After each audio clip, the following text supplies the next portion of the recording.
This is Mountaintop History, a podcast produced by the Thomas Jefferson Foundation at Monticello. Mountaintop History brings forward meaningful stories from this historic home and plantation, from the past and from the present. My name is Kyle Chattelton. And I'm Olivia Brown. Thank you for joining us. We hope you'll learn something new.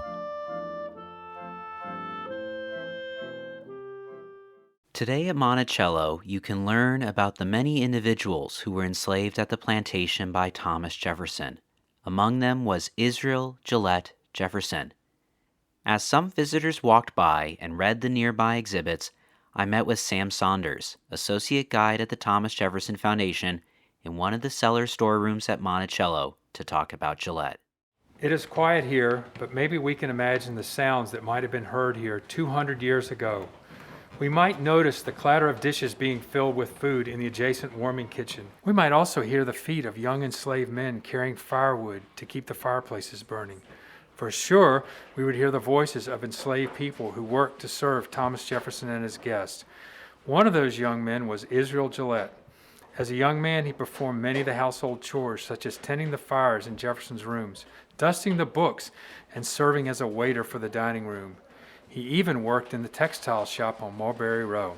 Gillette also served as a postilion, riding on the back of one of the horses that pulled Jefferson's fine landau carriage.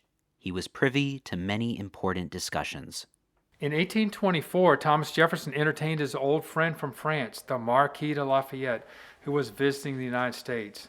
Lafayette and Jefferson were riding in the carriage when Gillette overheard their conversation, a conversation that he recalled late in his life. And I quote Gillette, "Lafayette remarked that he thought that the slaves ought to be free, that no man could rightly hold ownership in his brother, that he, Lafayette, gave his best services to and spent his money in behalf of the Americans freely because he felt that they were fighting for a great and noble principle, the freedom of mankind, but that instead of all being free, a portion were held in bondage." Israel Gillette said in his recollections, "The conversation was very gratifying to me, and I treasured it up in my heart."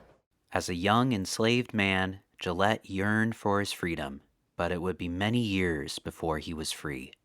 After Thomas Jefferson died, Gillette was sold at auction. Later, his second wife, Elizabeth, helped him purchase his freedom, and he took the surname Jefferson. Israel Gillette Jefferson moved to Ohio with his second wife, served as a waiter on an Ohio riverboat, and eventually bought a farm in Pike County. Later, his recollections were published in the Pike County Republican newspaper.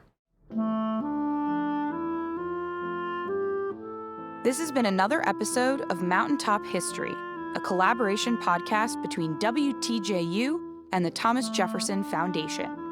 This episode of Mountaintop History was made possible in part by a major grant from the National Endowment for the Humanities. Join us for new episodes every 2 weeks on Apple and Google Podcasts, Stitcher, and the Virginia Audio Collective. To learn more about Monticello or to plan your next trip, visit us online at monticello.org.